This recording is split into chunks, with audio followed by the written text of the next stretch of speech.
All right, I believe we are live now. So the crew is here for the discussion of the Long Price Quartet, and we will be focusing on the price of spring. And I have myself the omnibus edition here, which contains both On Autumn War and the price of spring.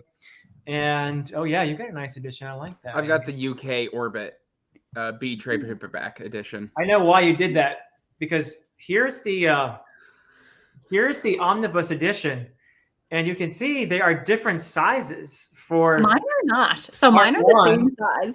And part two.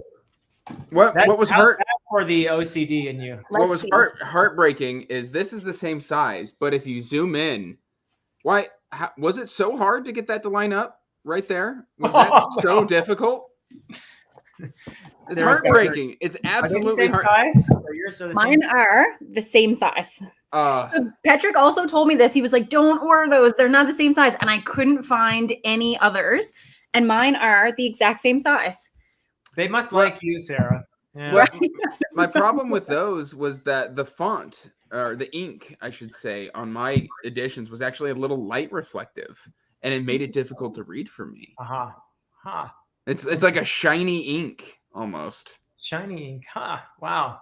Well, the perils of booktubers, I guess. We have all kinds of issues we have to deal with. Irregularly sized books and weird ink, and fellow booktubers who have emergencies right when we're having a live stream. Unfortunately, we are missing a couple of our comrades here. So Nico had to take care of an emergency with his puppy, and I know that everyone will wish said puppy well. Hopefully, I worship his dog. Yeah. All hail Mr. Buttons. Mr. Buttons. That is such a cute name, and I do hope Mr. Buttons will be okay. Zara, who was also supposed to be here, was delayed by a late train. So she was heading from Scotland to wherever she lives, and she's not here now. May come in later. So we shall see. And then, of course, there is the long price prophet himself, the individual who is responsible for getting us all to read this series and has abandoned us. For, I don't know, he's gone on to greener pastures or something. He has abandoned us, left us to our own devices. But the spirit of the long price prophet, aka Alan, is with us most certainly. And I'm sure that we will be channeling some of his wisdom as we discuss. And there is, I think, a remote chance that we might have a visit from the long price prophet. So we shall see. But we are here. I am joined by Andrew and Sarah, as you can all see. And if for some reason you guys don't know yet who these individuals are, I would like to give them the opportunity to introduce themselves and tell us a little bit about their channels before we launch into our first non-spoiler discussion of the Long Price Quartet. We will begin with non-spoiler stuff so that anybody who is in the chat who has not yet read these series, hopefully we can interest you in this series. There are a lot of good things to say that we can say in a non-spoiler way.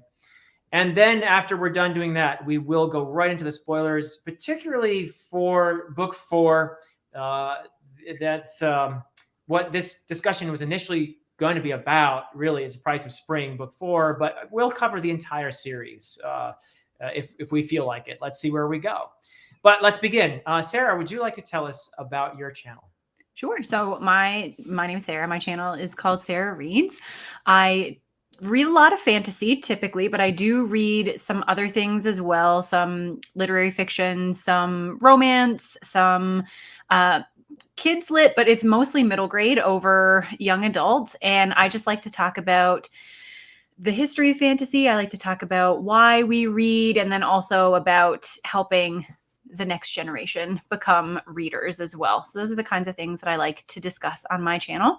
And I have really enjoyed this series, and I'm excited to discuss the final book because I really liked it. Yay. Okay. Me too. I'm very excited for this discussion. So let's see what happens. And our other person who is present here, Andrew. Yeah, it is me. And Philip, it's just such an honor to be on your channel. It feels like I was just speaking with you yesterday. Because you were. Andrew is going to be my next guest for Dear Dr. Fantasy. That's something Sarah has already done. And it was really lovely. And Andrew and I did record that discussion yesterday. Had a great time. It was a lot of fun. It was awesome. That's going to be out on Tuesday. Yeah. I am a fantasy and sci-fi booktuber. I tend to review books very energetically and act like a weirdo on the internet. I am starting to, become a constant reader. So I don't have a lot of Stephen King content on my channel, but there may be some coming here soon. And then also I today just took my first foray back into manga with Vinland Saga. So I am ever expanding and growing as a reader. So that is kind of my channel in a nutshell. Fantastic. Thank you. And we have some lovely people here in the chat saying hello. So hello, chat. And yes, condolences for Mr. Buttons. He's so cute. Yeah, I hope he'll be okay. And yeah, so there we are thus far. All right, so I thought we would begin with some non-spoiler thoughts. And I have personally already recorded a video, a sort of why you should read The Long Price Quartet. That's what I did when I finished the 4th book, Price of Spring. I said, I could either do a review of Price of Spring, which like a few hundred people would watch, or I could do a why you should read video of the entire series, which I guess probably more people would watch. And that probably turned out to be the case. And it is something that I enjoy talking about. I've been, since book one, I've been comparing the character work in the series to Robin Hobb's character work. And I am on the record as saying that she is among the very, very best at character work. So that means I have a very high opinion of Daniel Abraham's character work, of course. So I had a good time making that video. And if you want to watch it, you can.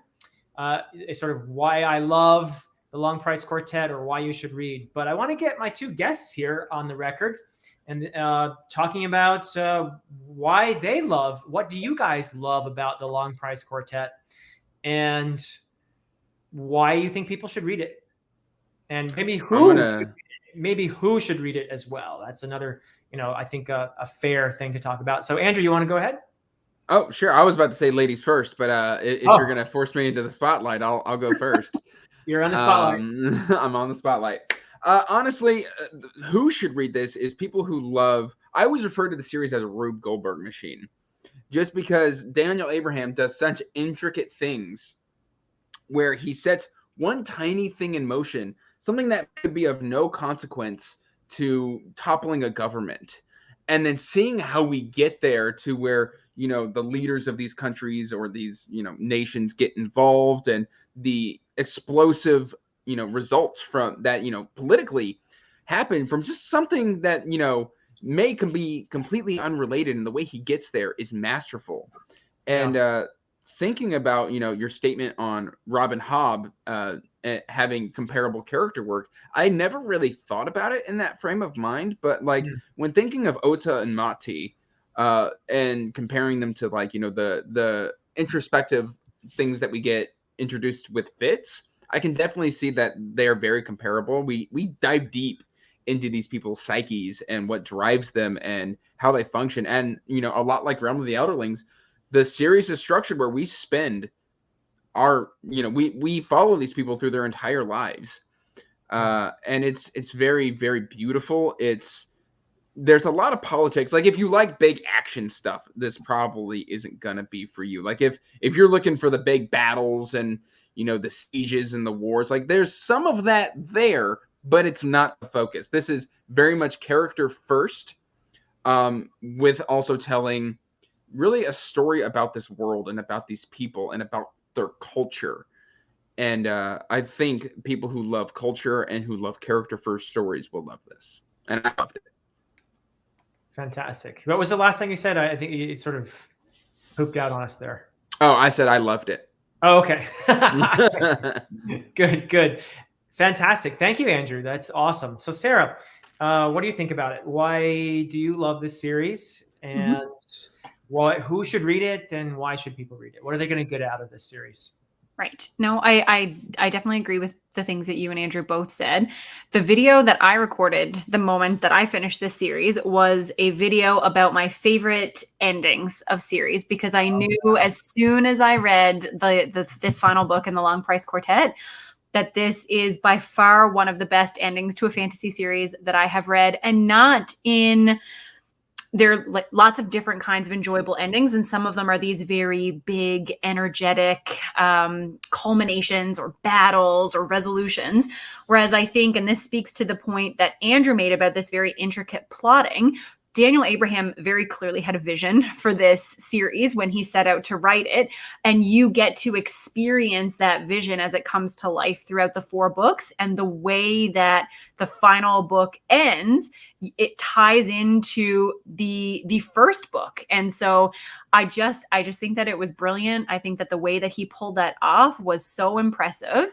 And I just have a lot of admiration for his technical abilities. And I don't necessarily mean prose, even though I think Alan's here, even though I think that his prose is lovely, just his ability to craft a story and the way that it comes together, very impressive. I agree that his characters are excellent. I really love the fact that in this series, for anyone who's thinking of reading it, it takes place over a span of 60 years. So we get to see characters from the time that they are adolescents or young adults into the golden years of their lives.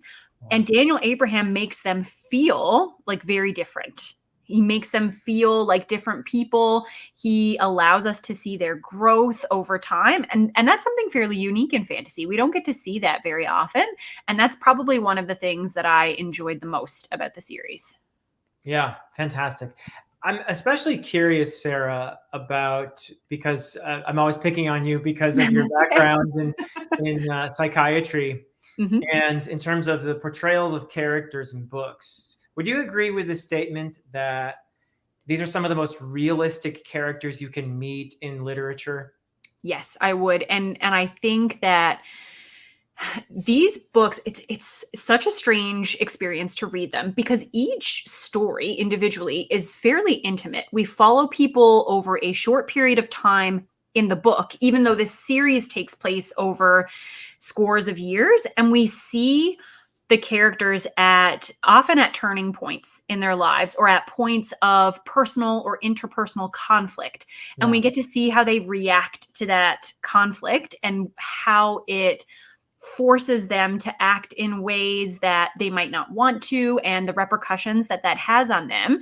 And one thing that I really admired, and I think spoke to that part of my brain that's always paying attention to those things, is how the actions that characters take early in their lives, how that resonates through their life, how that informs the choices they might make, the things that they choose to do, the worries that sit with them throughout the rest of their lives. So I think, like, psychologically speaking, I think he did a really good job of incorporating that into his characters and making sure that those consequences stayed with them in the way that it would for many people. Like, I see people who are in those end stages of their lives who are struggling with certain things, and we need to look back and reflect on what may have happened, you know, the trauma that they might have lived through in their younger years, decisions that they made, crossroads that, you know, they made decisions and now they have to learn to accept those. And I think that he ties in like the interpersonal relationships, but also the magic gets to reflect the conflict of the characters, which is really fascinating.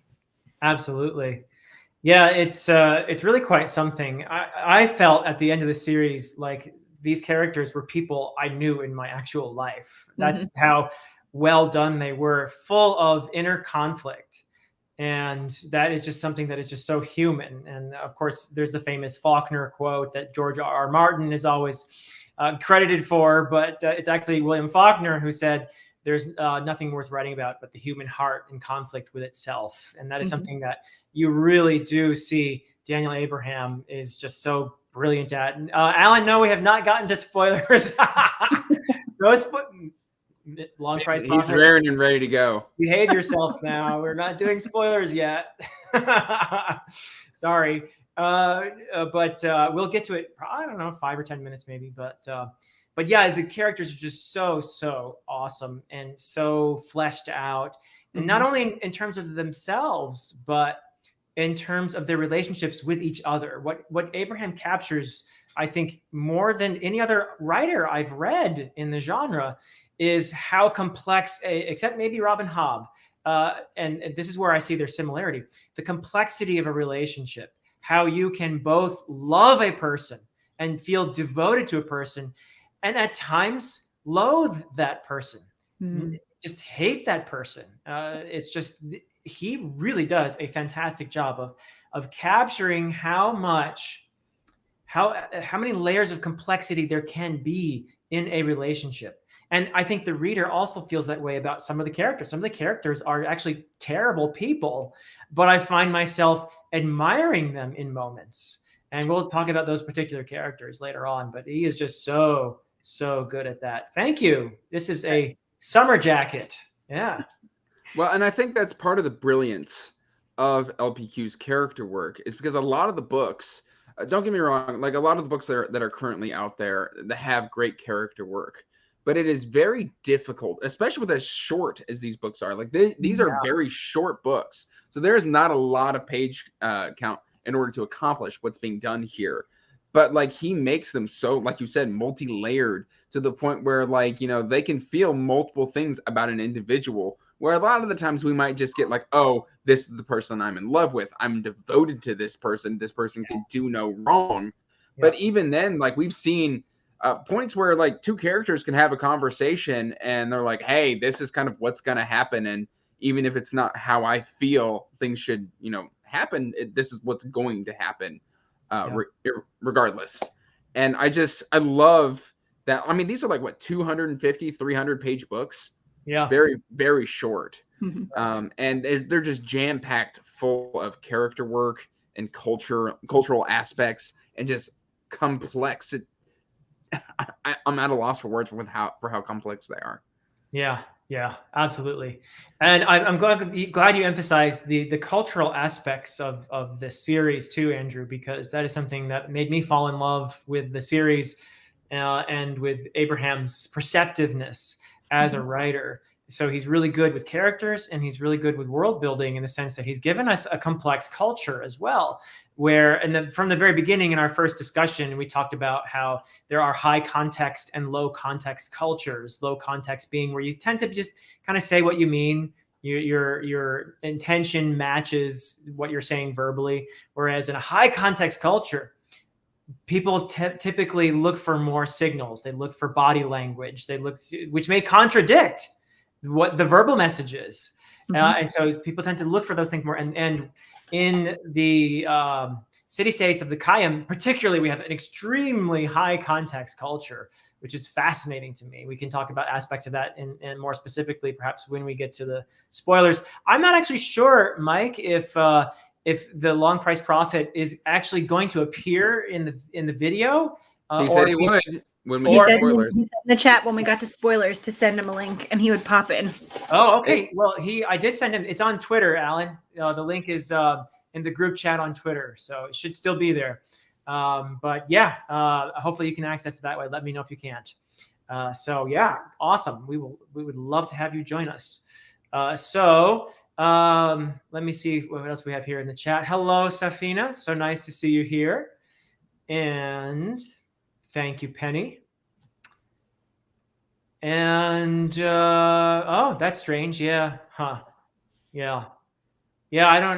Somebody has to tell. I have a feeling that this series is not as promoted as it ought to be. Well, I mean, Alan created a shortage. Yeah. People couldn't get the books for a while there because of the Long Price Prophet. That's how he earned his name. So yeah, right. Well, and one thing I want to talk about is, like, Sarah, you mentioned earlier that, even though we're following them for a couple days, or maybe a couple weeks or months, in these 15-year chunks, and they always seem like they're evolving and growing, we still see the kernel of who they were from, these young kids. Like, especially in Price of Spring, there's a specific character where you're just like, you never let go of your childhood. You never let go of that angst. And you see how it affects somebody in their 60s, something that may have happened when they were like 16, 17 years old. Yep. And how, you know, decisions and choices made early in life can haunt you throughout, you know, all of your days. And I thought that that was beautiful and tragic and just ultimately shattering. Yeah. And Abraham doesn't shy away from those difficult parts of life. The fact that you will make decisions that you will regret. I think regret is something that is a catalyst for fantasy stories often, and it's something that people set out to correct, but it is not the result of fantasy stories very often. We do not get to see our heroes or our protagonists regretful at the end of a story, and Abraham lets us see that side of his characters, which I think is part of what makes these so refreshing and so realistic, like you said, Philip, because life is not a fantasy story. You know, unfortunately, sometimes it is not. And Abraham shows us all facets of that. And he shows us that through our protagonists, which we often only get those emotions from the antagonists of the story, or maybe sometimes a secondary character who needs to, you know, have an arc that they need to resolve some character flaw. But Abraham accepts that we all have virtues and flaws, and that's what makes us human, and he does not shy away from that. Regret is difficult to write convincingly, and I think that he does a great job of it. Yep, absolutely agree. And that is it's just first-rate character work. So if that's something that intrigues you, this is a series that comes highly recommended from all of us, I think, who, even those who are not present in the live stream right now. Mm-hmm. It's just brilliant character work. And like Andrew said, it's not, if you're looking for your current read, you want it to be something that really is a page turner and, you know, bang, bang, bang, lots of action. This is not it. You know, yeah, this is not Rage of Dragons. No, not Rage of Dragons. But it is a really compelling look at a human life, at several human lives, and what makes us tick, and how we relate to each other, and in such a beautiful way that, particularly in the last book, which is my favorite of the four, but it also is that way because of the work done in the first three books. I mean, yes. You wouldn't have that impact if you hadn't had these lives traced through all those years prior. And I felt like in that last book, like, these are people I know, and I was in tears at the end of the fourth book, just bawling like a baby. So not like your baby, Andrew, but yeah. He's usually cranky. But one of the things that just listening to you speak, Philip, brings things out of my mind. One of the things that I love about this is Abraham doesn't really drop plot threads. He makes sure that if something like is left, like for instance, in the second book, there is a potential plot thread that is just left hanging, and it's not addressed in the third book, but he makes sure to pick it up in the fourth book. And it doesn't feel forced. It doesn't feel like this character has just been left there, languishing. It feels like they've gone on an appropriate journey, and it's time to revisit them. Even if it's 30 years later, it still feels very natural for this character to re-enter the story and be involved in events again. And, you know, I'm keeping that as non-spoiler as possible. Yep. But like, I was shocked, and I can think of no particular plot threads where I was just like, oh, I would have liked a better resolution to that. Because even if like you have a question in your mind, there may be a sentence, and it's one of those stories you do have to pay attention, because, you know, in book 2, we find out the fate of stuff that happened in book 1, but it's like 1 or 2 sentences, and then he moves on. Because like I said earlier, there's not a lot of page count here. And so, you know, it's a blink and you'll miss it. But if you're paying attention, it's very rich, and things are addressed. And, you know, yes, we had this previous adventure 15 years ago, and he really usually kind of leaves that in the past. And it's not really brought up a whole lot, the previous books, unless it's like directly involved in a situation. But we do get these small resolutions that are just kind of the tying off of a plot thread and making sure that we've got this beautifully woven tapestry of a story. And I just absolutely love that. And if you think about it too, that's really true to life, isn't it? The de-emphasis on action, and the emphasis on studying a person. because Abraham, it seems to me like he's way more interested in the lead up to a big event, like a battle, for example, and the psychological impact on the characters. And then the follow through afterwards is something that he really does brilliantly. Like, how did this impact these characters? Not just the next day, but 30 years later, right? And it's just so well done. And you can tell, like, so that's true to life, I think, because a lot of the big events in our lives are over like that. They're just boom. And then the impact is what we live with. And this is what Abraham is so good at portraying. So perfect example, birth of a child. Yeah. The actual birth of a child is bam, done. Well, and I don't know if the mother feels that way, but from my perspective, it's boom, out. Watch what you say, Andrew. and now it's time to start changing diapers for the the next few years, and you've got the next 18 to look forward. Bam, they just slide right out over. No, they don't. I'm not touching that with a 10-foot pole, Philip. Okay, sorry. I'm trying to make it worse for you there, Andrew. But I think we take your point. I mean, in the grand scheme of things, you know, it could be 12-hour ordeal, but yeah. So cool. I am. This is the saddest part about not having Nico here is that I was really interested because when we did our first discussion, Nico was the person who had some questions about, like, is this a plot hole or is this going to be filled in? Is it going to have an appropriate resolution? Like, why aren't these things happening? I want to understand from a world building perspective. And I think by the end of the series, many of those questions have been answered. So hopefully Nico feels that way too. Yeah. We'll send him the link and then he'll just comment. He'll have to comment. We need to know. We'll timestamp it. Nico, we have questions. Brilliant. So how about if you just a couple more non-spoiler things to cover, then in a few minutes we'll give everybody a warning when we do start to talk spoilers, but a couple more non-spoiler things for the folks who have kindly joined us, who are in the chat, who maybe want to hear more about this series. What I'd like you to tell me, it's sort of an artificial question. It's sort of a dumb question, really, but how would you rate LPQ as a series among all of your fantasy series? Is this a top 10 series for you? Is this a series that you're going to reread? I think that's often an indication of the quality. If I'm thinking I'm going to reread this someday, and right when I finish a series, that's the case for me anyway. With Long Price Quartet, I can see myself not only rereading this, but being richly rewarded by that reread because of just how wonderfully done these characters are. So what would you guys say about that? Do you want me to go this time, Andrew? Sarah, you go first.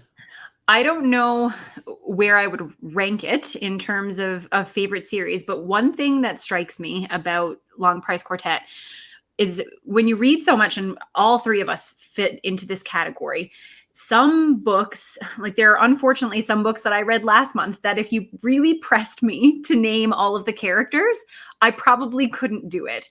But there's a vibrancy to the characters in Long Price Quartet that I know there's no way I will forget Ota and Mati for a very, very long time. Like, these characters will stick with me. And I think that is an indicator that it's Nico.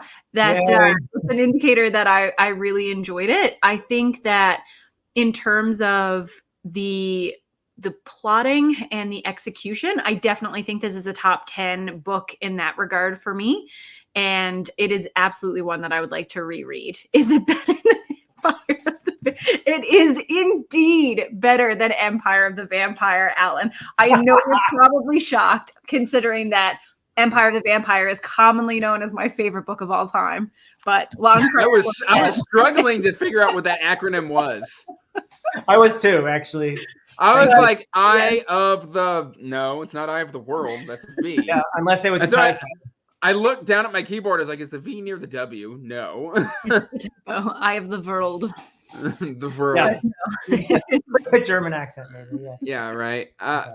For me, it's a different. So going off of what Sarah said, I like literally during this chat, I've had to go back and like look up certain character names, but I'll always remember Ota and Mati. Mm-hmm. When it's funny because I love LPQ. If I were to give this a rating, it'd be a 5 out of 5. But at the same time, it's one of those ones where, like, if you were to ask me what my top 10 was, it's not going to pop into my brain. But at the same time, it is one that I do hope that I can reread eventually. Obviously, I read a lot of books. I've already read 94 books this year. Whoa. And what is wrong with you? And he's DNF'd 121 too. Listen, you and Mike need to get off my back. No, not probably DNF'd probably 30. But it's one of those ones where, like, I think it's one of the greats. I think is the best way to put it. It's not one where I'm ever going to be like, oh yes, this is for everybody, because this is not for everybody. And so it's hard to recommend it as a top 10, because usually in a personal, I guess I'm dancing around the fact that it's probably not one of my top 10s, but it is a story that I love incredibly, and it holds a place in my heart, to where, like, whenever I look at it on my shelf, it makes me happy. And it's something I would love to revisit someday. Now, I still need to do Dagger and Coin and Kithamar. So it'll be a long time before I can get to it. Back to it, I should say. All right. Well, one more non-spoiler thing, and then we'll get into spoilers. I think Alan has hopefully found the link in Twitter, and maybe he'll be able to join us. It's in our group chat, Alan. But let's talk about themes a little bit, because that's a good non-spoiler thing to talk about. Mm-hmm. What are some of the themes that stick out to you guys from this series? What if you just had to, in a non-spoiler way, talk about what is oh, look what we have here. It is indeed the Long Price Prophet. There he is. I don't know why it's not. I don't know why it's not going in my headset. Can y'all hear me? We hear you. Yeah, we can hear you. We can hear you. Cool.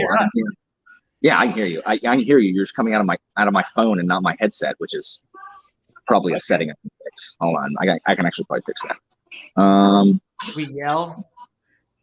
Well, hold on. Headset. There we go. Can y'all hear me now? Yes, we hear you. Yep. Yes. Although you sound like you're an official. Oh, cool. So y'all can hear me, and now I can't hear y'all. Oh, bloody heck. By the way, everybody, Alan is joining us. This is not his home. He is joining us. He is out and about doing an important teacher duty. So we are very happy that he has joined us. And we were lamenting the absence of the Long Price Prophet, but truly, you were with us in spirit. And you were with us in spirit, and now you are actually here. And so thank you for coming, Alan. We just are going to one more non-spoiler thing, which is what are some of the important themes in the Long Price Quartet?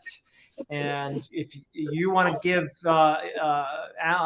you want to give Andrew and Sarah a moment to answer that while you gather your thoughts, we can do that, or you could just go for it. What are some of you want to give them a chance? Oh, themes? Themes, yeah. What are the important themes in the Long Price Quartet? I mean, the long-reaching consequences of small choices. Yep. And I mean, that's the long price that they talk about. And then the theme of the theme of friendship and the complicated nature of those deep, long-lasting friendships where Mati can admit that he both loves and hates Ota at the same time, and vice versa. That's where one of the most impactful moments in this last book comes from, is when dealing with that. So that's probably my favorite theme in here. Sorry, I'm in a froyo place that literally nobody was here until right now. I'm here with student because other student is trying out for the national Latin Quiz Bowl team, and we were making her nervous, so she made us leave. So so she's still trying out. So I'm here, but that is my answer, and I will save the rest till spoilers. Yeah. Wow. Okay, good. Yeah. Fantastic. What's your response to that question, Andrew? I mean, Alan's obviously hit it on the head. You can go a little deeper into the found family. There's the theme of duty and responsibility, specifically when we're talking about Ota. And, there's also the theme of accountability when we're talking about Mati. And so these are some important themes that are really addressed here in the final book.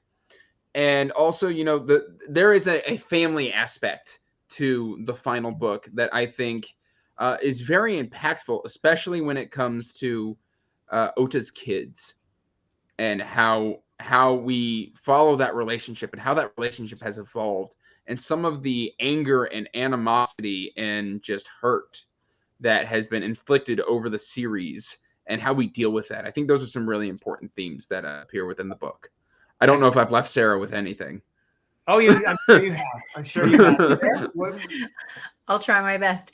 I think an important theme is the theme of legacy versus either, we can call it legacy versus progress or expansion or innovation, the importance of your past and whether you should deviate from that, and, you know, how the choice to either do so or not creates, you know, different paths that you have to follow, and it creates consequences. And that can be at a societal level, at a cultural level, at a global level, and at a familial level as well. So just within your own personal family. And I think that he does a good job of building on his themes. Like, he will use similar ideas to reflect choices that individuals make, and then he will reflect those choices on a larger scale. And that's what he does really well, is that he will tie in those themes, and he will make you see it through the actions of a single character, and then he will make you feel it across that entire culture, which is impressive. But I think, you know, all those other things that Alan and Andrew said are obviously big parts as well. And Nico made a really good point about power, the nature of power, and who's worthy to hold it. I think that is obviously something that's explored very well in the series as well. Yeah, totally agree. I would just throw in redemption. Is redemption possible after certain acts, certain horrible acts? Yep. Can a person be redeemed? Can a person redeem himself or herself after, or themselves after such horrible things? We could talk about, I know who you're all thinking of if you've read the books, but there actually is applicable to several characters here. Yes, yeah. So redemption is huge. I think also the price of having a society the way it is. And when you think about the way we've arranged our society to the benefit of some and to the detriment of others, and this is true, very much true. There's a social price that we pay for having this arrangement of power that we are all living under, and it is for many people it's worth the sacrifice. Those tend to be the people who are not paying the biggest price, though, who feel that way. So this is really brilliant at showing us the consequences of things, as everyone has been saying. So with that, I think unless you guys want to add any other themes, I think we're about ready to go with spoilers. So everybody who's in the chat who does not want to hear spoilers, we are about to talk spoilers for The Price of Spring, and that's book 4 of the series, but also for the series as a whole. So this is your warning. Spoilers are a-coming. So, guys, Alan, are you there? You can hear me, right? I am here. Alan, we're doing spoilers now. I want to let you go first in case you have to go somewhere or something. So, Alan, what are some of your favorite moments from Price of Spring? So, I love, like, when I did a top, like, character thing, a protagonist thing, like, Mati is higher than Ota, because I think like everyone likes Ota better, but Mati's more interesting because he is the same person he was in Shadow and Summer. He's just older. Like, his attempt, even now, like, it's his fault. But even now, he refuses to accept soul blame. And to be fair, it's not all his fault. And he's still trying to fix it, not understanding that him trying to fix it is what broke it. And everyone, we're all going to talk about the end and, you know, the letters that Danat finds and tear jerking. But what struck me the most was when Ota is writing to Kian, after Mati is going to talk to Vanjit, and says, I have sent the least reliable man to deal with the fate of the world. And then he says something like, I would send a stranger before I'd send Mati. And those two like sentences. They break my heart because we saw how close, like how much Mati and Ota love each other, but Ota cannot trust him. He cannot depend on him because he's not dependable. He is going to mess it up, and he does. And he does. And Ota, it just hurts my heart so much because they were such good friends that, you know, Ota has literally written Mati off as, you know, I'd send a rock. I would send this dog because Mati's going to botch it, and botch it he does. Yeah.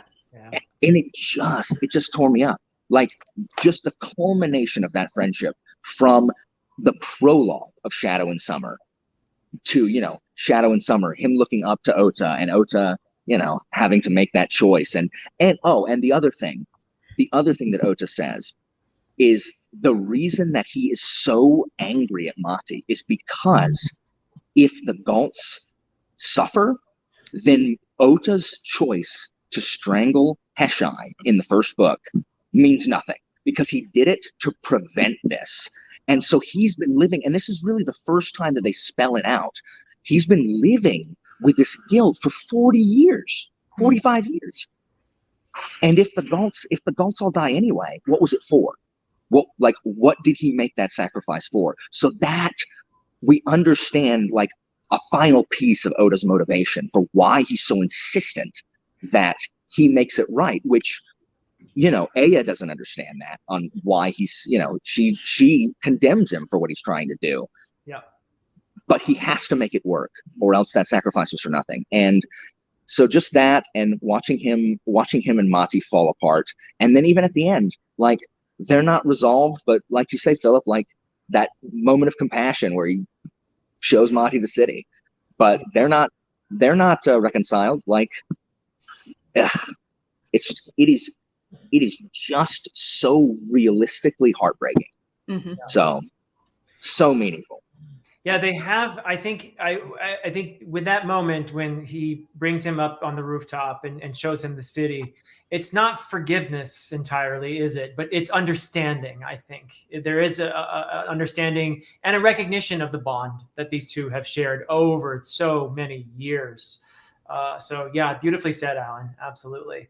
So Sarah, what are some of your favorite moments from from Price of Spring, and go all out on the spoilers? Go all out on the spoilers. Yeah. It's so hard to pick a favorite moment, because it's just a book that keeps building on itself. So many things happen, and it feels like every single plot point is building on everything that came before. I liked so many things about this.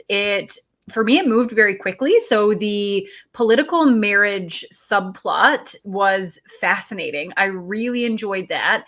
The part that was heartbreaking for me, in the same way that I think watching Mati and Ota's relationship break down was for Alan, was the bitterness that Ota's daughter had for his decisions, because she really felt that his attempt to make the world better and to help everyone meant that he felt that she had no place in society, that she was useless effectively, because she was unable to procreate. She became, flotsam, like human, like she had no role, no purpose in the world. And it was just really sad to see Ota, who wanted a family. Like, that's all he wanted from the beginning of this story. He did not want to be in power. He did not want to be responsible for everyone. He wanted to have a family. And you watch him over the series try to carve out moments to spend with them so that they can be meaningful, even though they don't have him all the time. He tries to make the time that they do have him be meaningful moments. And to watch her, the breakdown of that relationship. And she admits it too. She says, like, I love my father and I hate my father. Like, I love him and I am so angry, like angrier at him than I have ever been at any other person in my life. And the person that she goes to for comfort is Mati, which is just like, it's such a complex tangle of relationships. And it's so good and so heartbreaking. I personally find the father-daughter relationship there really tough, because I just know from being a parent how much he must care about her, and the responsibility of having all of these lives in your hands. And it's so sad to watch that play out. And yeah, I really liked, even though I, like you, cried at the very end, watching Ota have this full life and then finally peace at the end, and to see the impact he had and how upset people were to see him gone. So many tears. There were so many tears when that was happening. Yeah, it is so well done, and that dynamic between Aya and Ota is just so poignant. It's brilliantly realized, and it does show you, like I said, from the non-spoiler part, just how a human being, our relationships are really not definable in just one way. It's just such a rich relationship that we get here, and how Ota, it changes how he responds to this whole crisis, doesn't it? Because he realized, oh, this is my daughter. Mm-hmm. And if it hadn't been Aya, his actions would have been very different, probably more drastic. And he has to make that choice, right? So in the book, when a lot of his choices are stripped away from him, and then we see him as a parent where he's like, you know what? I can't do it. I won't do it. I have done so much, but I will not kill my child. Like, sorry. It's like, had it been anyone else. Yeah. You know? This is the step that I can't take. We are going to have to just hope for the best and see how it goes. Yeah, it's amazing. Andrew, what about you? What are some of what have we left for you for favorite moments from there's a few. Just a couple. One of mine that I didn't think anybody was going to mention was the fact that Idon comes back, and literally that first interaction with Ota. And they have this whole discourse where it comes back down to, like, he's like, hey, do you want the power? And she goes, you couldn't pay me. And it's kind of like very poignant, because in the second book, she killed her whole family in order to get this power. Yeah. And now that we've seen her grow and mature and build this life with Samai, which mind blown that she and Samai ended up together after how that went down. Mm-hmm. And it's just like, it shows that she has really grown as a character. Don't get me wrong. She's still very abrasive. But I mean, she's abrasive for a reason. And I love the fact where she was just like, God, no, like, I don't want your power. Thank you. I'm literally here to let you know Mati's about to do something dumb. And I loved that. And I also loved building off of what Sarah said. Aya is just like, she is so angry at Ota, and it takes Vanjit going off the deep end to realize my father was right that we needed to move past the Ondat. Like that, obviously it was time to move on, and he has been working so hard to make this work, because it's something hard to sell when you've got two enemies that have been at war and have hurt each other so deeply, to come together in that kind of arrangement where, like, hey, your men have to marry our women, and like all of the people you grew up with, you can't be, I mean, you can be with them, but your society will die. It will implode. You will cease to exist. Making people swallow that bitter pill is just, it's a lot of hard work. And then at the end, she chooses Ota, and I'm going to take this spoiler, because I'm shocked Sarah or Alan didn't, where like she literally corrects everything that Vanjit did with that. I forget the name of the Ondat. Vanjit's Ondat, or the other one? The creepy baby. Creepy baby Ondat. Yeah. That's what clarity of sight. Clarity of sight. So fixing what she did with clarity of sight. And then just letting her Ondat go. She's like, it served its purpose.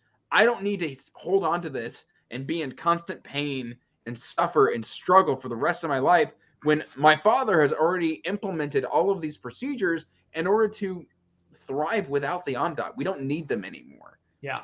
Let's relegate them to the past.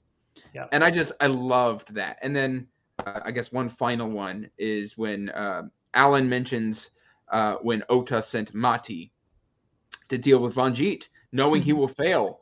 But just prior to that, Mati just goes off on Ota and unleashes all of this vitriol of, why don't you trust me? I'm obviously right. And you just have to sit there as you and the reader realizing what's about to happen to Mati. And you have to, just like Ota, let him go. I mean, I guess you could DNF the book, but why?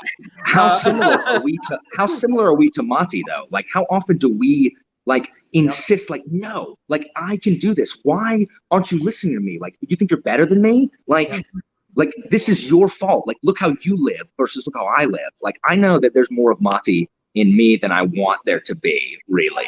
Sure. Absolutely. I also want to go ahead, Andrew.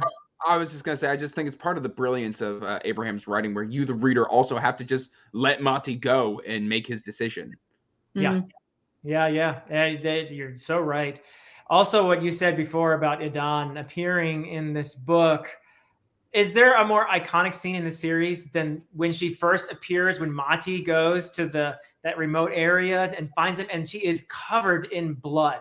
Like, she is killing, I think, what is it? She's slaughtering pigs or something. But I mean, could there be a more like overt symbolism of this character? Is so fitting, so iconic. Just there she is, covered in blood when we first see her in Price of Spring. And yet that image, so suggestive of what she did in book 2, it's something that she sheds in a way, because of the fact that she is kind of an MVP in this book. She is kind of she's the one who goes off and finds what's going on with this new Ondat and all that. And she is a key player here in a way that is actually quite positive. And at the end as well, you see her with this actually pretty important relationship with Ota that she establishes. So my question is to all three of you, let me get Alan back in here. My question to all three of you, no problem. My question to all three of you is Idon, and this goes back to the non-spoiler thing I said about redemption. Does she redeem herself, in your opinion? Yes. Or not? You think so, Alan? Yes? Okay. Yeah, so she is, because she's not unlike Mati. Like, contrast her with Mati. She is not abdicating responsibility for what she did. She is accepting responsibility and trying to atone, which is the best she can do. She can't go back in time and not kill her brothers. Like, she wants to, but she has no choice but to work to be better than that. And she does. And then you contrast it with Mati, who cannot accept it, who cannot accept his own culpability in what's happening. And so the reason Mati never grows is because Mati can never, he never blames himself. It's always someone else's fault. It's always wrong place at wrong time. It's always Ota. Like, freaking Ota and Mati are Hamilton and Burr from, the Hamilton musical. If, one of them killed the other. Like, it's constantly like, well, Ota gets everything that I want. He is, everything always works out for him and bad for me. Meanwhile, Idon took the chance that Ota gave her that she didn't ask for and did something with it. And I think it's heartbreaking, her story about the lamb, that she like doesn't she like hold a lamb and put it in like a cradle or whatever, like, while she's accepting that she can't have kids. Totally. And I think Idon, I do think Idon redeems herself with her actions in this book. That's a really interesting statement, because she's a murderer. Not only is she a murderer, she killed her own family. 100%. And in most of our history, she's somebody that would have been probably executed for her crimes. And the idea that if Alan is, I'm inclined to agree with you, Alan. Actually, I do think she redeems herself to some extent, that she becomes not just a productive citizen, but a very valuable person, a person who helps other people. What does that say about, I guess, the way we deal with crime and the way we deal with murder and all of that? The purpose of like whatever is supposed to, the penal system is supposed to be rehabilitation. And Idon is rehabilitated. There is no chance of Idon committing the same crime. There isn't. That is supposed to be, it's not supposed to be punitive. It's supposed to be for rehabilitation, right? Like, you pay your debt to society and then you're not a recidivist. She's not gonna like commit a like crime. She's not. She's fixed. As far as that is concerned. And, she is not trying to dodge it, and she's accepting it, and she has to live with the guilt. The guilt that she lives with, honestly, is probably like worse than anything Ota could do to her anyway. Yeah. Yeah. So his act of mercy in the second book, when he allows her to go free, has major consequences, as all these things in this series do. But I want to get Sarah's and Andrew's. Andrew, what's your take on Idon? Does she redeem herself? I'm inclined to half agree and half disagree. Okay. So she is not redeemed for her actions. She has accepted responsibility, and she is embracing that, she is responsible. She has matured, but what she does in the just delivering the message of what Mati is up to, and then kind of keeping them on track, doesn't redeem her per se. But it does show that she is working towards maybe, like, I feel like redemption is a constant process. Like, it's something that you have to consistently work at. She's not consistently working on not killing people anymore. She's just kind of sidestepped the issue, and she's just like, you know what? I made my bed. I'm laying in it, and this is my life now, and I happen to be happy. I'm happier with what I found than what I thought I wanted. And for me, that's not full redemption. I feel like her character is redeemed, but she herself is not redeemed, if that makes sense. Okay. She is, like, as Alan said, she is rehabilitated, because she's found this life with Samai, and she is happy. But I don't know if killing your family is quite being redeemed by just going into work on a farm. Okay, fair enough. And delivering a message. So we're going to let Sarah decide this matter for us. Sarah. we had a lightsaber injury outside, so oh no, you might hear some crying for a second. Hopefully not a real lightsaber. Not a real lightsaber, thankfully. Okay. There's all limbs are intact. Okay. There's some sad tears. I think they're headed upstairs. Sorry if you can hear that. I promise he's okay. His dad is with him. I tend to agree more with Alan. Like, I do think that I, as a reader, feel like she has earned her redemption, but I don't think that she will forgive herself for what happened. I think that she, like Andrew said, I agree. She has tried to carve out a quieter, happier life, and she's trying to be grateful for the things that she has, and with a life that looks very differently. And I don't remember the exact quote, but I remember her talking, and I wonder if it was Ota that she was talking to. She was talking to somebody about having taken someone else's life. And I think she mentions, like, hearing the noise of when she killed her brother. And she talks about actually loving her brothers. And, I don't think that has ever left her. And I think that, forgiving herself is going to be far more difficult than gaining our forgiveness or redemption for her acts from other people in the story. So I think she does work toward helping. And I think, whether or not that's because someone pushed her into a corner saying, you're eventually going to run out of food and you can't stay here forever. So it's in your best interest to help us. I think she probably still is a little self-serving. I mean, she's still the same person that she was. She's still capable of those things that she did, but she's choosing to channel those things in a different direction. And I think that speaks to at least some personal responsibility for what she has done. Yeah, that's the point I think that Third Space Maker is making here as well, that probably she would kill again if it serves certain ends. It's hard to say. We shouldn't forget that Ota as well is a murderer. Yes. But we tend to probably feel differently about that because his motives were not self-serving. They were actually, in a way, self-sacrificing. He murdered that poet back in book 1 in order to save a civilization from horrible destruction. So Mati is also a murderer. Mati is also a murderer. Yeah. He took young girls and had them go on the path to poet, knowing no idea. It was all trial and error. So he sacrificed their lives. So technically, their blood and their horrific deaths are on his hands. Yeah, and again, what was his motive? Was it to redeem himself, or had he convinced himself that this was the best way to help society, to help all these women who had lost the ability to have children? I think it's complex because you can answer, oh, actually, it's both. You know, that he did thought believe he was doing that. Yeah, he thought he was doing the right thing, but really it was for himself to prove that he could fix it, and that he could be better than Ota, and that he knew best.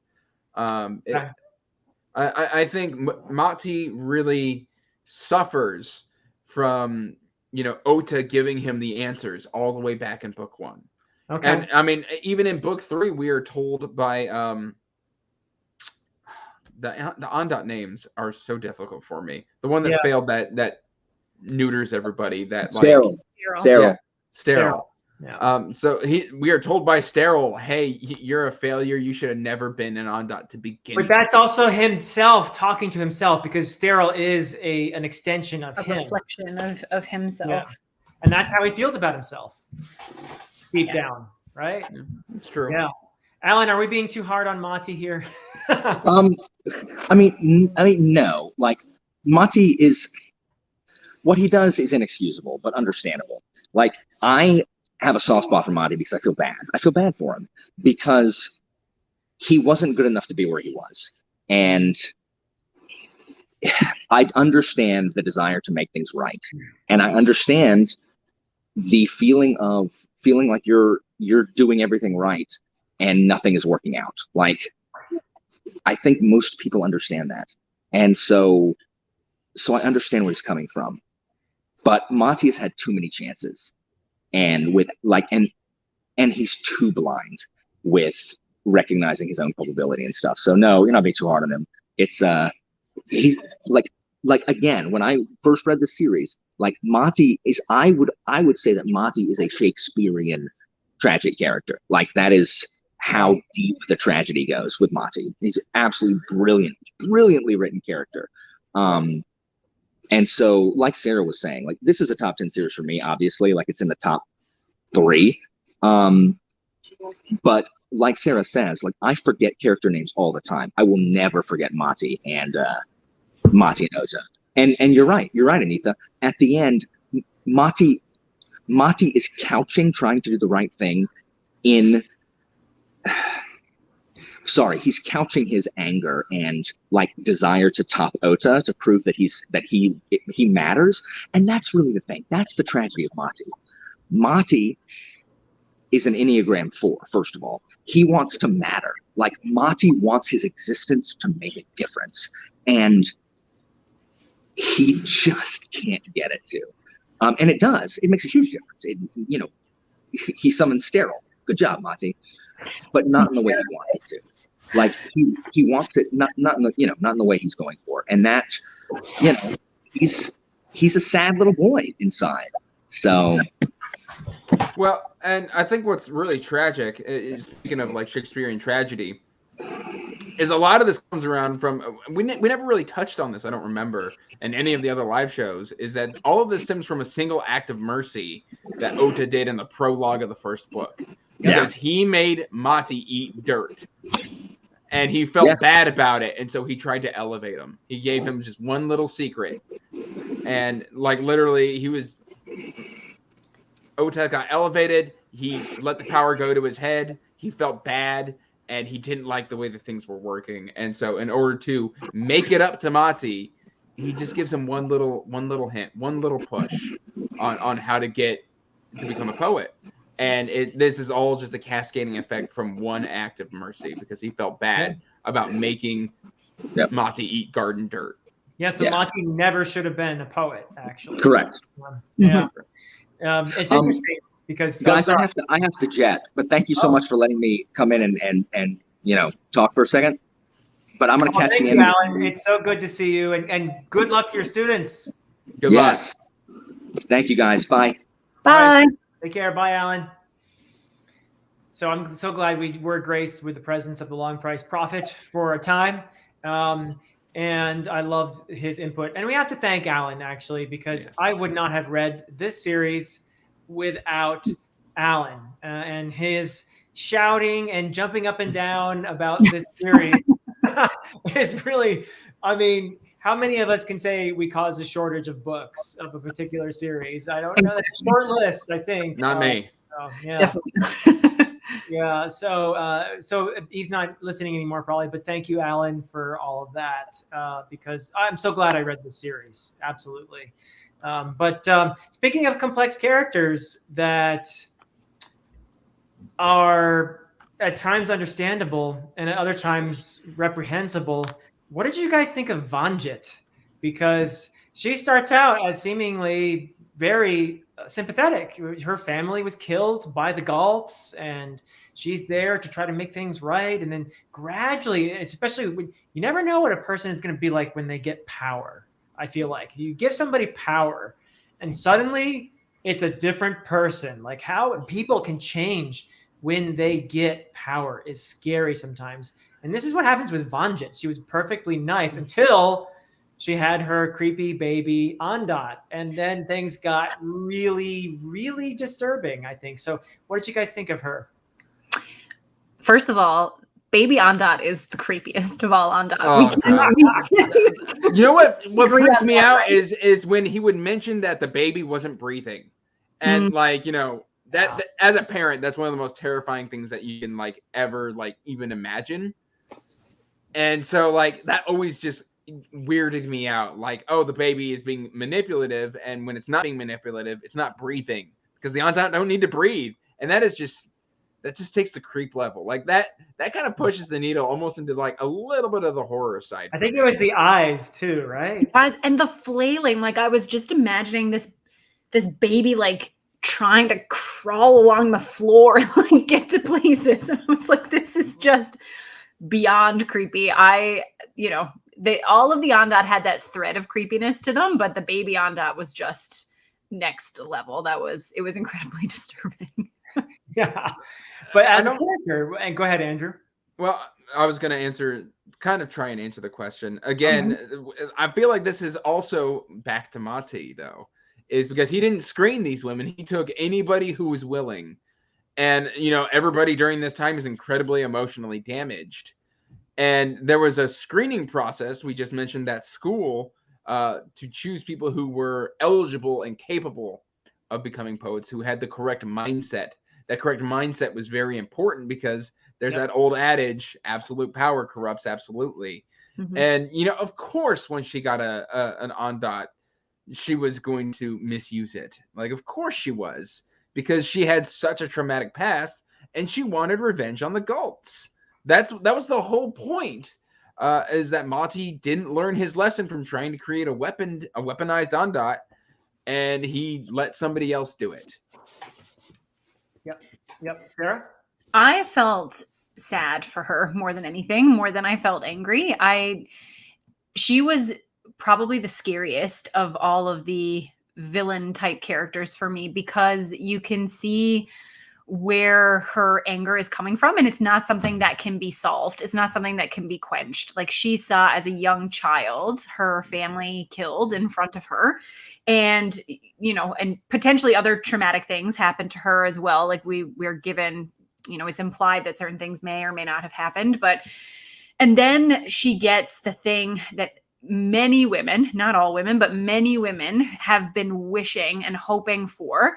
Yeah. You know, this book opens with that horrible scene at the beginning of this false pregnancy, this, you know, delusional pregnancy, which really sets the stage for us for how much so many of these women want a baby, and it's just not possible. And then she is given something that she believes is her own child, something that she has created through the hatred, like Andrew said, of the Galts that she has, the terror she felt, the powerlessness that she experienced, and then has it feeding back to her all of these negative emotions that she has been trying to move past. And so she's just caught in this like vortex of negative emotion. And I do not think that she could probably ever understand, because like Andrew said, the process of becoming a poet was a lifelong process. Yeah. So she's given this responsibility and this power without any expectation, without any knowledge of what it's going to be like. And it's no wonder that she follows the path that she does. And I just found it really, really sad. I was probably more angry, like Andrew said, at Mati for putting any of these women in this position than I was at the women for being corrupted by that force.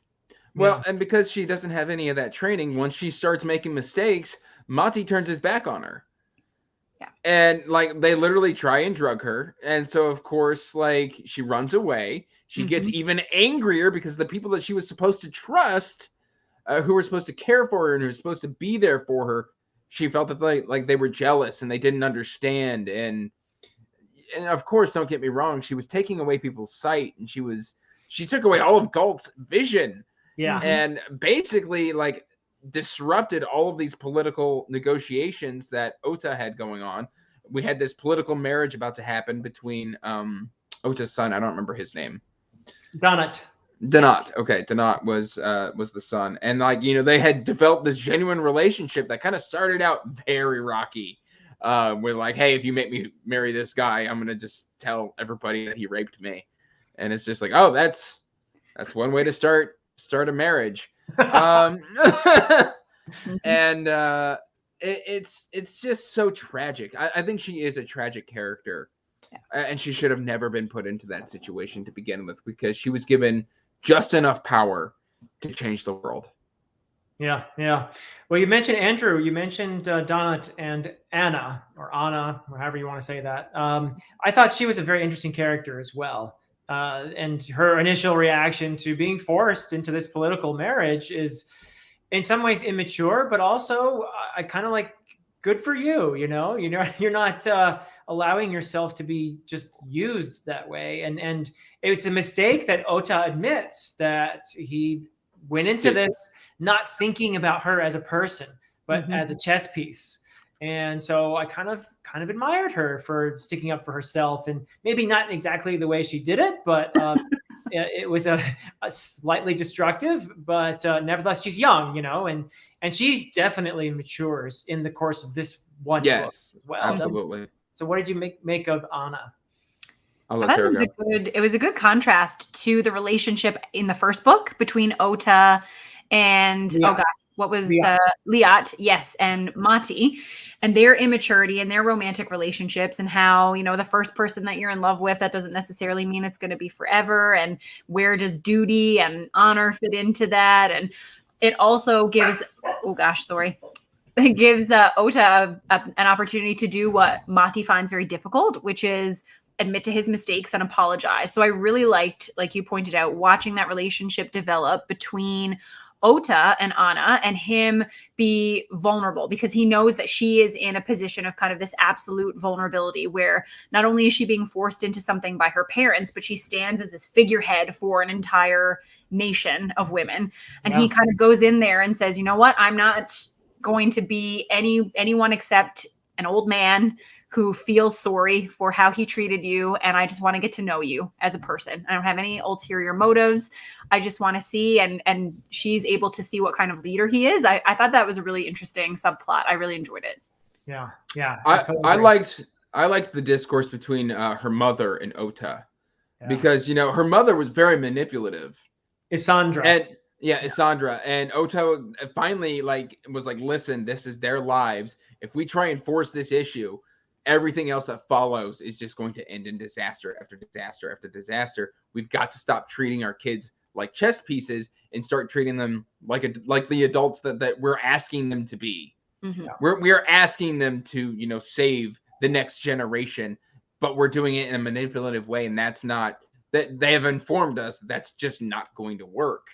And I think it takes a while for the mother to come around to that way of thinking. But I do love that subplot, because, it's funny because she's like, I'm in love with this individual, but, this individual is sterile. And so he unfortunately can't, he can't do what the society needs to happen. And it's a tricky situation. It showed the depth of the politics at work, because Ota has to go to the mothers, because the men are unwilling to compromise. They are steadfast on a military aspect, and he's like, no, I need the human aspect. I'm going to go to the women. I'm going to appeal to them. And then that's what initially, after months of negotiating with the men, this is what finally, the women have the power here. So let's go to the women. And I love that he was thinking of his wife when he came up with that plan. The fact that he needs to write to her, and he thinks, what would she do in this situation? Exactly. Whenever I'm stuck, this is what I need to do. And it was that was also so sad. Like, what an accurate reflection of spending your life with someone and then losing them. You know, that grief, that loss of guidance and companionship. It was, I just keep saying everything was done well because it was. It was. This entire series is a masterpiece. Yeah. We're going to do nothing but praise it. There's really, I mean, unless you're looking for an action-packed, page turner, then okay, you can criticize it for not being that, but that's not what it's supposed to be.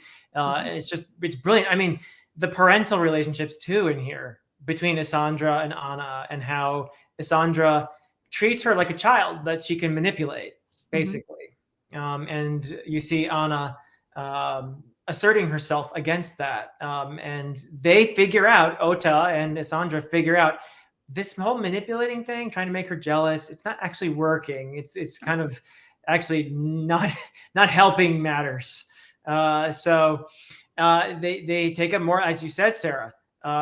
Ota becomes a human being and sees her as a human being, and that interaction is what actually yields results in a positive way. So there's a lot about life in here and how to treat people, and how to interact with people, including your own kids. So yeah, it's really something. You could have a whole course on this. I'm pretty sure it is worthy of a course for sure. Yeah, it's a great suggestion. So another, okay, Ota and who are we thinking of? I think of A Song of Ice and Fire when you say Braun. Ota and is this another one of Daniel Abraham's characters? Maybe who's really similar? I have no idea. The name sounds similar. Ota and Braun. Oh, I know who you're talking about. Sinja. He's talking about Sinja. For she. Oh, he's talking about Sinja. Yeah. So yes. Because he's a mercenary. Absolutely. Yes. So Anita's right as well. Yeah. So absolutely. I would say of the secondary characters, Sinja's probably my favorite. I don't remember him. Not in this book. Okay, he's there. He's sent off to confront the pirates. Remember? Oh, that's right. And he dies in the process because of all the others. Because essentially, Vanjit has blinded all the Galts, and they can't rendezvous with Sinja and the other ships because they're all blind. And so Sinja dies because he doesn't know that's happened, and he's going through with the plan. And we don't. It's not on page. It's basically reported that we lose Sinja here. But before that happens, there's the complexity of the relationship between Sinja and Ota and Kian is really pretty cool. And we talked about in our last discussion whether or not there was actually a physical relationship between Sinja and Kian, and it's not clear if that happened or not. After reading this book, I tend to think that it did not happen. Actually, that there was. I think there was like some hints in the last book that it didn't ever progress to that stage. Yeah, I think that's the assumption I'm going with. And you're absolutely right. That's definitely a Braun character. Yeah, absolutely. Yeah. So great point. But yeah, I love that character, and I love that Ota and Sinja probably do resent each other because they loved the same woman, but their friendship somehow transcends that, and that Ota is genuinely shattered when he loses Sinja, and that they actually both honor and revere her memory, that they both celebrate Kian, and that's okay, that Ota isn't resentful that Sinja is also in mourning for Kian because Sinja loved her. It's just really quite amazing how, and contrast that with the youthful triangle between Ota and Liat and Mati, which kind of poisoned the relationship, didn't it? So yeah. So how did you guys feel about the epilogue? Because I could have taken it or left it. Like it was good. My main impact that I took away from the epilogue was the fact that Mati is forgotten. Mati his history is not recorded, but Ota is remembered for his contribution in bringing the two, the Galts and the Kayem together. Mm-hmm. Yeah, I don't know. I mean, I was so taken with the whole scene with when Ota's letters to Kion were discovered. Yes. It's a very beautiful moment.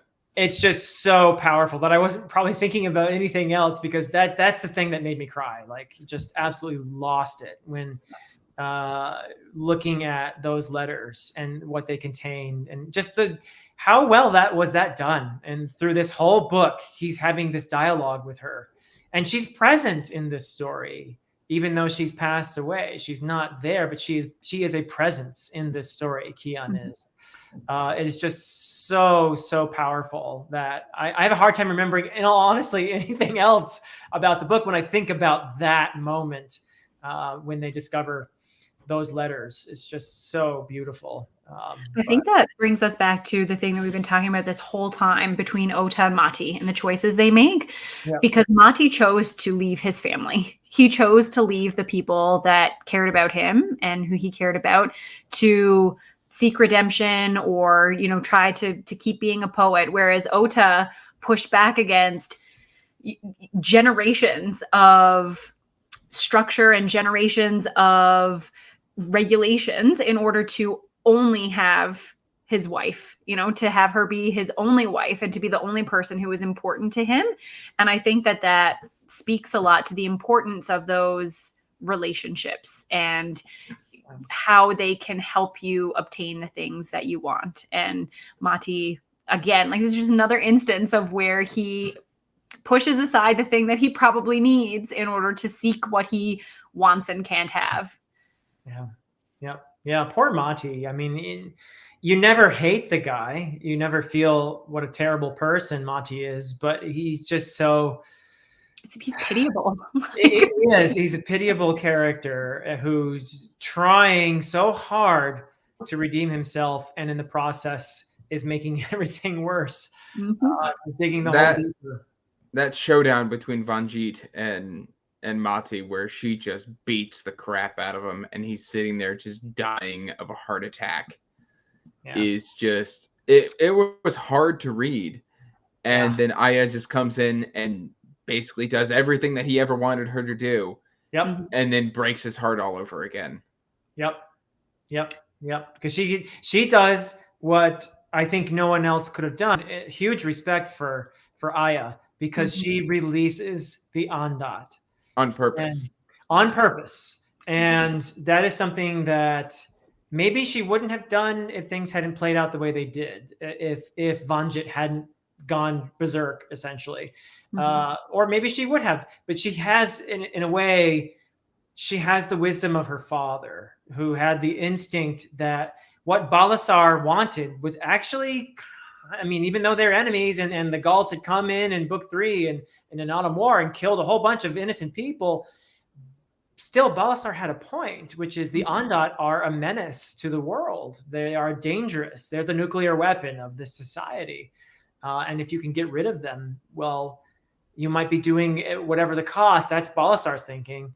Whatever the cost, it's worth it to get rid of this. And she has all this power, you know, at her fingertips, and willingly gets rid of it. It's like that, that moment in Lord of the Rings when, which character can possibly, not get influenced by the ring and refuse its power. It's a pretty rare thing. So what Aya does there is incredible, actually. So huge respect for her. Yeah. Agreed. That's one relationship we haven't talked about is Balasar and Ota, because they have developed a relationship at the start of this book. They go to meetings and they discuss how it's going, how are we moving forward? How's the progress going? And they have they acknowledge their past and yet still respect each other. Yep. And they were enemies, killing each other. But even in an Autumn War, at the end of it, this was sort of foreshadowed because of how they came to a truce. And so it's really fascinating. And there are moments there when Balasar, when he's blinded, is quite mad at Ota. I mean, it's like, what have you done? You've revived the Ondat. It was pretty dicey there. That relationship was. You can't blame the guy because he's thinking every Gaul in their homeland is going to die. So. Yeah, then half of your population is sterilized, and and everybody else is blind. Yeah, it's just the 1-2 punch. Yeah. Well, any other characters that that we've covered the big ones, I think, pretty well here. So, any other final thoughts from either of you two about this series, or anyone in the chat have something that we didn't cover that you want to see covered? But I'll give it to Andrew first for your final thoughts. My final thoughts is it's just an absolute masterpiece. It's a masterwork in character study, in political and interpersonal aspirations and relationships. It's just something that's so poetic and beautiful that lovers of just the human condition, I think, not even just fantasy, will love the Long Price Quartet. So those are, I guess, my final thoughts. Brilliantly said. Absolutely. Sarah, what are your final thoughts? I wanted to give the teeniest of kudos to Daniel Abraham, too, just for portraying congestive heart failure so well. Like, when I was reading Mati's condition, I was like, oh, no. Like, I've seen these patients. This is not going to be good. Wow.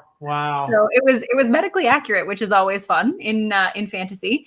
But yes, Nico, hi.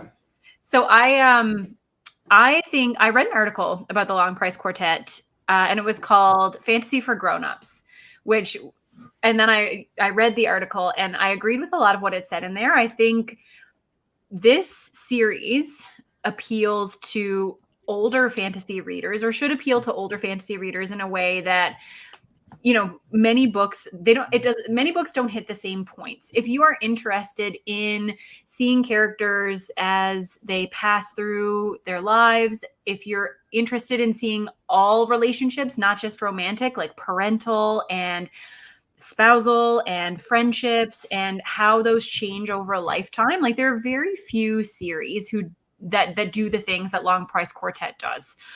And it does them so well. It's not even just that, oh, this is a series that does it. We don't see it very often. He does it, and he pulls it off almost perfectly. Like you said, there's very little to criticize here.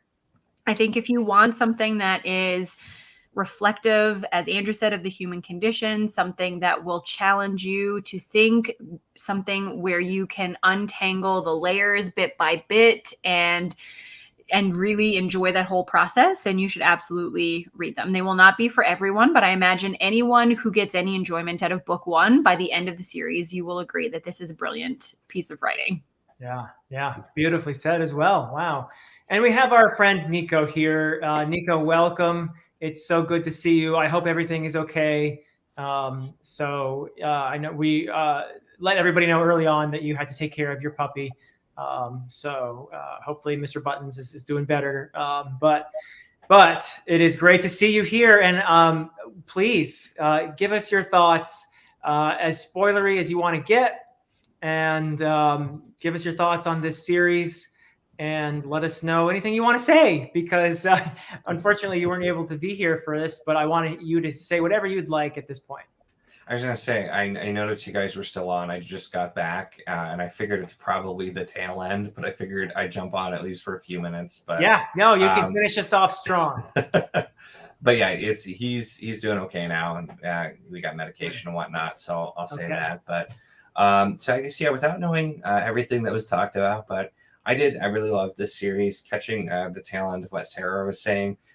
That makes a lot of sense, just because I think with fantasy, it's very common to have like the coming of age story, which is, it's a fantasy trope for a reason, and it's really common. And it's not to say that can't resonate, but seeing the very different viewpoints, seeing the story over a character's entire life with all those types of relationships, I thought not only was it just nice, because you don't get that. I agree with what Sarah said a lot. You don't get that much, but it's really good. And just looking at the way it explored the kind of the chain reactions, consequences for decisions, looking at power in a very different way. And I felt like some of that discussion was almost a commentary on like fantasy worlds in general, wherever you have, the good guys that have the magical power. And it's like, well, you know, is there ever a group of people who really should have power over life and death over others to that extent? And so it did a lot of like introspective look into the idea of fantasy while also being a non-standard fantasy type novel, which I really like too. The ending I absolutely loved. I like the final quote, because me and Andrew were arguing about this because he didn't like it as much as I did, like the very end. But I'm like, I loved the end and like the poem and the mention of the price of spring and just that idea of, you know, it's not renewal, it's being replaced. It's like things are moving on, and it's just Donald's speech is so brilliant. Mm-hmm. Like, it was the absolute perfect ending for me. I really enjoyed it. Yeah. Beautiful. Well, thank you so much. And I feel like this chat has in a way reflected the Long Price Quartet, because some of us have come and some of us has gone, and we've had intervals pass, and characters have come back into the story in various places as we've had our chats. So I guess we are also true to life in that in that way. But it's really been a lot of fun reading this series, and I'm so glad that I got to read it with you three and with Alan, and Zara unfortunately didn't get to join us in any of the chats, but I know that she loved this series as well. Hopefully I'll get to hear her thoughts on it someday. But yeah, this has been a wonderful time, and I will be singing the praises of this series myself for the remainder of my days. Absolutely. It is most worthy of not just reading, but discussing. And as someone said earlier, Third Space Maker, you could have a class just on this series. So really beautiful stuff. Well, I guess that's it then. So thank you, you three. Thank you, everybody in the chat, for being here for us. And that will conclude our discussion of the Long Price Quartet. Bye, everybody.